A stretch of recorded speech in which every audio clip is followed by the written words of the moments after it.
हरे कृष्णा। आज हम बहुत ही महत्वपूर्ण बात पर चर्चा करने वाले हैं। यह संशय सबके मन में बना रहता है कि हम कौन से देवता की पूजा करें। भगवान राम की पूजा करते हैं तो भगवान कृष्ण नाराज हो जाएंगे, भगवान शिव की पूजा करते हैं तो भगवान नारायण हमसे रुष्ट हो जाएंगे। हम भगवान शिव को ज़्यादा मानते हैं, इसलिए हम भगवान नारायण की पूजा करेंगे ना तो भगवान शिव हमसे रुष्ट हो जाएंगे। तो यह संशय करना पाप है, अर्थात आराध्य में भेद करना पाप है। यदि आपका मन करता है कि आप भगवान राम का भी पूजा करें, भगवान श्री कृष्ण राधा की पूजा करें, भगवान शिव की पूजा करें, भगवान नारायण की पूजा करें, यदि आप भगवान किसी एक नाम पर आप नहीं टिक रहे हैं और आपका मन करता है कि मैं सबका भजन करूं, कभी आपका मन करता है मैं नारायण का भजन करूं, कभी आपका मन करता है मैं भगवान शिव का भजन करूं, अवश्य करिए। अपने घर के मंदिर में सभी देवताओं का चित्रपट रखिए, मूर्ति रखिए और सभी की भक्ति करिए। क्योंकि यदि आपका ऐसा मन करता है कि मैं सभी भगवान सभी देवताओं की अपने आप मंदिर में मूर्तियां रखते हैं और सभी की पूजा करते हैं तो आप महान हैं। क्योंकि आप यह समझिए ही मत कि मैं भगवान नारायण अलग हैं, भगवान शिव भिन्न हैं, राधा कृष्ण अलग हैं, राम सीता अलग हैं। भगवान को भिन्न मत समझिए, बट आप भगवान को यह समझिए कि मैं अपने ईश्वर के सभी रूपों की पूजा कर रहा हूँ, मैं भगवान के सभी रूपों की पूजा कर रहा हूँ।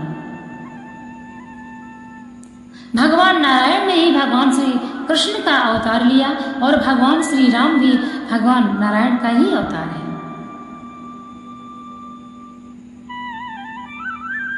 इसीलिए आप अपने मन का जो भाव है वह बदलना है, आपको अपनी पूजा नहीं बदलनी है। आप अपने जो मन में संशय रखते हैं, अपने आराध्य पर जो आप भेद रखते हैं, यह आपको बदलना है। तो आप सभी देवताओं की पूजा करने 33 कोटि देवता हैं, अर्थात 33 कोटि का मतलब ये नहीं है कि 33 कोटि अलग अलग देवता हैं, उनके अलग अलग अवतार हैं, अलग अलग भिन्न भिन्न रूप में भगवान ने अवतार लिया है। हर एक समस्या का जब समाधान हुआ है तो भगवान को कभी कोई अवतार लेना पड़ा है, वाराह अवतार लिया भगवान ने, मोहिनी रूप धरा है भगवान ने, कभी कृष्ण का रूप धरा, कभी राम का रूप धरा, अवतार लिया, रूप ही धरा है। इसीलिए भगवान श्री हनुमान जी भगवान शिव के रूप है, भिन्न कुछ भी नहीं है। परंतु यदि हमारा भाव भिन्न है तो हमको अपना भाव बदलना चाहिए।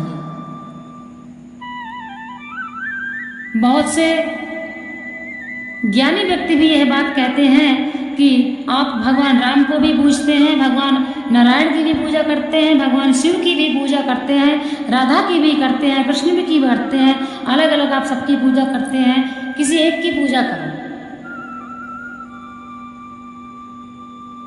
किसी एक पे क्यों नहीं टिकते हो? यह भी और उस व्यक्ति का मन किसी एक में नहीं लगता है, क्योंकि वह भगवान शिव को भी प्रेम करता है, वह भगवान नारायण को भी प्रेम करता है, वह राधा कृष्ण को भी प्रेम करता है, वह सीताराम को भी प्रेम करता है, वह समस्त देवताओं को प्रेम करता है और वह समस्त देवताओं की पूजा करना चाहता है। परंतु बहुत से ऐसे ज्ञानी व्यक्ति हैं जो ये भाषण देते हैं कि किसी एक की पूजा करो, चाहे शिव की ही कर लो, चाहे भगवान नारायण की ही कर लो, चाहे राधा रानी की ही कर लो, चाहे राम सीता की ही कर लो, किसी एक पे ही रहो। परंतु उसका मन सब पे दौड़ रहा है, सबसे मोह है, सबसे प्रेम है। क्योंकि जब आप शिव पुराण पढ़ेंगे तब आपको यह पता लगेगा, आप ये समझेंगे भगवान शिव श्रेष्ठ हैं, भगवान नारायण की आप कथा पढ़ेंगे तो आपको समझ में आएगा भगवान नारायण श्रेष्ठ है, महान है। श्री गणेश की पढ़ेंगे तो आपको गणेश, माता की पढ़ेंगे तो आपको माँ दुर्गा विशेष लगेंगी, क्योंकि भगवान की लीला है ही ऐसी। तो यदि आपको भगवान के सभी रूपों से प्रेम है तो आप भगवान के सभी रूपों की भक्ति करिए, सभी रूपों की पूजा करिए।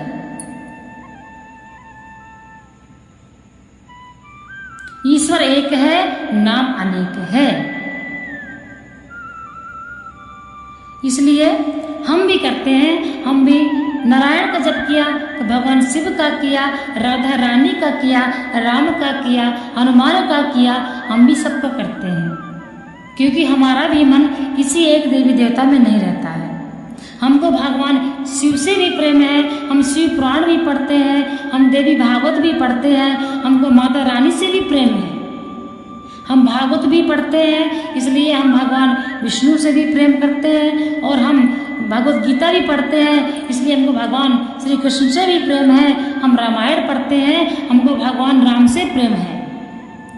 इसलिए यदि हम सब कुछ पढ़ते हैं तो हम सबका नाम ही लेते हैं, सबकी भक्ति ही करते हैं। रामायण पढ़ते हैं तो भगवान राम की भक्ति हो जाती है, जब हम गीता पढ़ते हैं तो भगवान श्री कृष्ण की भक्ति हो जाती है, जब हम शिव पुराण पढ़ते हैं तो भगवान शिव शंकर की भक्ति हो जाती है, देवी भागवत पढ़ते हैं तो माता रानी की भक्ति हो जाती है। इसलिए हम एक पे कहाँ टिके। हम तो सभी भगवान का नाम लेते हैं, परंतु हम भेद नहीं मानते हैं कि राधा अलग है, कृष्ण अलग है, भगवान शिव अलग है, भगवान नारायण अलग है, ये नहीं रखते। क्योंकि हम ये समझते हैं कि हम भगवान की ही पूजा कर रहे हैं, हम भगवान के प्रत्येक छवि की पूजा करते हैं, हम भगवान के प्रत्येक रूपों की पूजा करते हैं, परंतु भगवान तो एक है। यह भाव रखिए। अब हम किसी को बोल रहे हैं कि आप सिर्फ एक ही भगवान का नाम का जप करिए, अब उसका मन थोड़ा लगा, एक राधा राधा में लगा, राम राम में लगा, या कृष्ण कृष्ण में लगा, फिर उसका मन कर रहा है कि मैं भगवान शिव का जप करूं, लेकिन दूसरे ने कह दिया है कि किसी एक नाम पे रखना है, लेकिन अब मन कर रहा है मैं भगवान शिव का जपूं, तो भगवान शिव का भी जपिए। क्योंकि जब आप भगवान शिव की पूजा करते हैं तब आपको राधा रानी कृष्ण की पूजा करने का सौभाग्य प्राप्त होता है। जब आप भगवान नारायण की पूजा करते हैं तो आपको भगवान शिव की पूजा करने का सौभाग्य प्राप्त होता है। यदि आप भगवान शिव की पूजा करते हैं तो आपको भगवान नारायण की पूजा करने का सौभाग्य प्राप्त होता है, भगवान राम की पूजा करने का सौभाग्य प्राप्त होता है। इसीलिए आप सबकी पूजा करिए, बस खाली अपना जो भाव है उसको बदलिए। भगवान को भिन्न मत समझिए, भगवान को एक समझिए। देखिए, भक्ति एक आग के समान है। वो कैसे? यदि हम आग में अपना पैर जान के रख देंगे, हाथ रख देंगे, तब भी हम जलेंगे। यदि कोई दूसरा व्यक्ति हमारा हाथ पकड़कर आग में रख देगा तब भी हम जलेंगे। यदि हम बिना देखे गलती से आग में हाथ रख देंगे तब भी हम जल जाएंगे। यदि हम अपने मन से आग में हाथ रखेंगे तब भी हम जल जाएंगे। इसी प्रकार से भक्ति है। चाहे आपका भक्ति में मन लगे या न लगे, आप भगवान का नाम ले रहे हैं तो आपको भक्ति का ही फल मिलेगा। चाहे जबरदस्ती कोई आपसे भक्ति करवा रहा है कि नहीं भगवान के नाम का जप करो करो, तब आप कर रहे हैं, तब भी आपको आपकी भक्ति का फल मिलेगा। आप एकादशी की कथा पढ़ते हैं, आप भागवत सुनते हैं, रामायण पढ़ते हैं, आपको ये वृत्तांत कभी न कभी जरूर मिला होगा कि उस व्यक्ति से गलती से भगवान का नाम निकल गया, या गलती से उसने मूर्ति स्पर्श कर दिया तो चमत्कार हो गया। तो बात यही है, किसी प्रकार से भक्ति करो, मन ना लगे तब भी भक्ति करो, लगे तब भी भक्ति करो, कोई कह दे तब भी भगवान का नाम जप करो, फल वही है। इसी प्रकार से आराध्य में जो भेद करते हैं उनको पाप लगता है, तो आराध्य में भेद नहीं करना चाहिए। ईश्वर ही संपूर्ण है, संपूर्ण जगत में ईश्वर ही व्याप्त है।